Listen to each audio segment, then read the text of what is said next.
So we just had a wonderful game of Combat Patrol, Space Marines vs Admech. If you're interested in the results without spoilers, go see that video. It's linked here first. It was really nice battle, surprising results, at least for me. But if you already saw it, here are our thoughts. And basically, Peter is already, pointing to me that my comments at the end of the game weren't really appropriate because I said that the Space Marines were like so few of them compared to Admech, who had 15 models. Yes, but you had 12 Space Marines, Adeptus Astartes, and I had 15 models. But my unit of Skitari Rangers was very fragile. Yes. And I think your point would be spot on. Against demons or orcs, where they have over 30 models. But in this matchup, yes, I didn't feel like it was. That's true. It was important factor. My initial impression was that you have a vehicle, you have whole 10-man squad and some heavy firepower in forms of destroyers. But you're right that Skitari, they have toughness 3, so they are wet as paper against assault cannon, especially my psychic or... And I have also a very fragile leader. Yes. In form of an He has 3 wounds. Yes. 3 wounds. He's so easy to be killed. Maybe the next time we should actually try the lone operative to lose all the benefits from enhancement, which is why their rules suck. By the way, the Admech rules. Yeah. But he with the Onager could stand. Yes, but maybe further. it's a much better option to field him alone next to Onager Dunecrawler. He would be protected from the lone operative. Yes, and he would heal D3 wounds in each command phase. So maybe it's worth trying. Yes. Also, the Admech, they are definitely better in combat than Tau, because they are hitting on 4 ups at least. So it's like Tau leader level of melee threat. But I think that they are really better as a backline unit, army.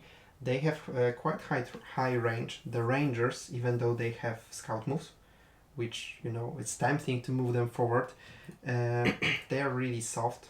And with 30 inches, they can outshoot Marines in the terms of length. Yeah, but you have to also think about controlling objectives. Yes, that's so the other point. I think it was still the best unit to control. Because they are the fastest. Yes, and they are battle line.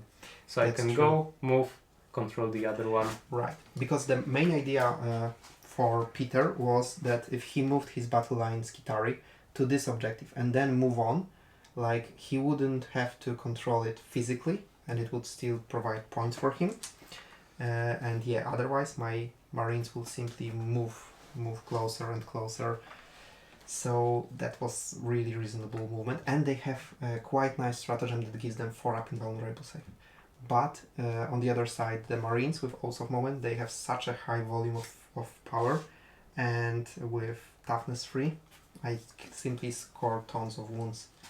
And yeah, but I think that the true star of this game was the Librarian.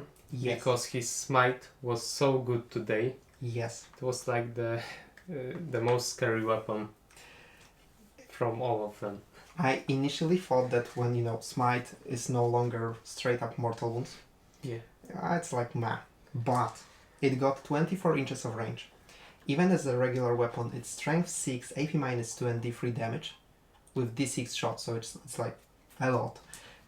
Obviously it's hazardous, but it's only one roll that you can reroll for a CP, so it's not a big deal. And on a character it's only 3 mortal wounds and not destroyed model. And he has 5 wounds thanks to being Terminator armor. The smite was so powerful, he gives the whole unit sustained hits because he's a great buffing character. The captain, he's okay in fighting and providing charge rerolls. But the Librarian doubled the output of Terminators. With Oaths of Moment, when you have sustained hits and you can reroll anything you want, they just, pump out ridiculous amounts of firepower. This works on his own smite, which then, go from D6 shots to, for example, 7, I believe, in the final shooting, which are D3 damage each. Yeah. And it's actually, devastating wounds. So each 6s result in a regular smite damage in mortal wounds. Yes. So there were, turns in which I did 5 mortal wounds and then damage from regular shooting just from his smite, and then he has a storm bolter. And he's, buffing the whole unit, and because this whole unit is a super tough Terminator brick, he's very hard to get rid of. So he just strolls through the battlefield, providing support and being immovable. Yes. And you're right that he did so much damage that even if you clear the unit of Terminators, which would take all your firepower, he would still, have time and power to deal with your army. So I think that he was very appreciated in the GW's battle report. Yes. Because then he was just, running solo, charging a unit of leapers and then charging dedicated anti-psyker beast. Yeah.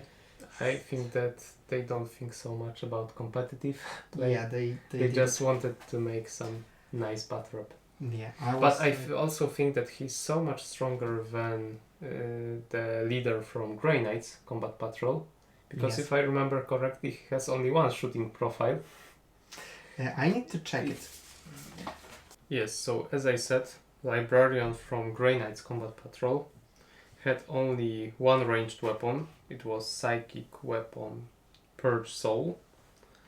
So even in focused Witchfire profile, Yes, it's one shot, yes, one shot, 6 strength. same strength, same AP, damage free damage instead free, of D3, yes. and it can be precision, so you can try to snipe a character, It's still hazardous. and it does not have devastating wounds. Yeah. So yeah, sure, like you can target the character, and with damage free he could try to snipe out the engines here, Yes. but my librarian with lucky rolls could wipe out the entire unit, including engines here, because honestly, like, each mortal wound is a dead ski target. Yes, and as a supporting character, he was really nice. Yes. And the Grey Knight's Librarian would give only Feel No Pain 4+ against psychic attacks, which is very nice, but it's not that useful. Yes. I'm rereading it because I was thinking maybe I'm mistaken, maybe it's only melee weapons. But no, while this model is healing a unit, weapons equipped by models in that unit have sustained hits 1 ability. All the time, not in shooting, not in fighting, all the time. So in my turn, in Peter's turn, it's Magnus. Okay. Yeah. I'm sorry.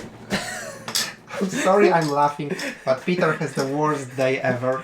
As you saw in the game, like it was the pinnacle actually, but yeah, whole day from the start. It's like Friday the 14th, so it shouldn't even be that bad. Yeah. And as a good friend, I'm laughing at his misfortune. Okay. So yeah, to sum up, I behave. this game and those sets of rules, they show exactly the problem, the imbalance of combat patrols. Yeah.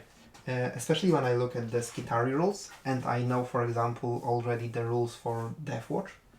Like the Deathwatch secondary stratagems enhancements, they are all golden. They Yes, are beautiful, I think perfect rules. It was similar with Tau, when the buffs were really impactful and they worked really well with each other. Yes, and here you have like, well, the most you can get from the secondary is 12 if you roll really, really, really well. Yeah. And as you saw, Peter actually never controlled more than one objective, so he would have to roll 6.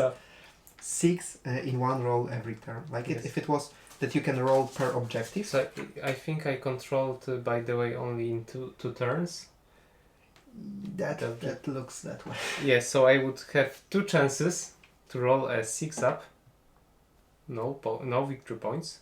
Another. Oh, okay. So you will actually score more than the Holy Apparatus. Yes. So looking. But the Holy Apparatus, I mean, no, both of these secondaries are really bad. I want to just one comparison with Tau. The Holy Apparatus require you to, save 2 of your models. In fact, one of which is very easily targetable, and the most you can get is 8 victory points. Yes. If both models are basically unharmed, because they can't even be below half strength, at least the Dune Crawler. Yes. With Tau, you get a secondary, where you only have to protect one model that has a lone operative, feel no pain, stealth, and +1 to save, I believe. Yes, it has something like that. You get 20 victory points for that one single model. Yes. And it's the worst of the 2 Tau secondaries. Yes, and comparing it with the other one, with Explorator Acquisition, I have to control at least one objective to even try scoring 4 victory points.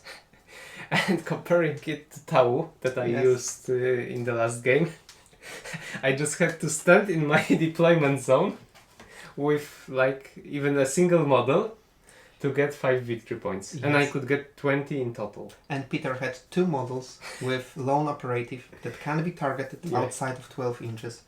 So, and one of them is Ethereal, who can't even participate in fight, so he was just chilling there. And yeah, Tau have very strong secondaries. Deathwatch have amazing stratagems and amazing enhancements. Admech one is you can reroll 1 hit and 1 wound, like compared to the old.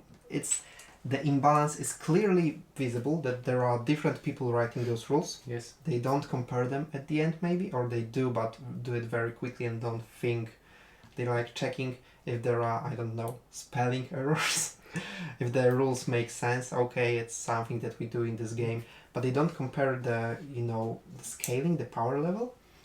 It's very a little disappointing, not very, but to be honest, I think that our World Cup tournament is like the biggest playtesting ever done to combat patrols. Yes, it's still very fun. It's still very dynamic and very enjoyable game. Like, I still think this might be one of the better Warhammer experiences ever. Especially since we, prepared all the terrain, we paint all the armies before we play, which I hope is appreciated because, I mean, really, it's a second job at this point. Yeah. And I need some sleep. And there is still editing to be done. But yeah, like, I wish they were more balanced, or at least that the strong armies would get weaker secondaries. Yes. They could, swipe them, because you can simply slap on a different name on a rule or secondary, and it would fit. Like for the Space Marines, you could be like data extraction or whatever, retrieve teleport homers, and it could have been the Explorator acquisition. And on the other hand, the Skitari could have, I don't know, breach something for the breachers. Yeah. The point is that all the rules are basically boiled down to being math and doing simple tasks. So they could really prepare a bank of secondaries and then give each army secondary based on how powerful it is. Yes. The Grey Knight one, for example, is very counterintuitive to the battle, to the army itself. It should be, about killing, like no weaknesses or something like that, because they are a strong melee army. And their secondary is basically to control board, and they have like 2 to 3 units. They literally can have 2 units, and their secondary is to control 2 objectives at the same time at the end of the opponent's turn, which is basically impossible, because one of those units can be Nemesis Dread Knight with objective control 4. The other one is maybe Terminator Squad, but yeah.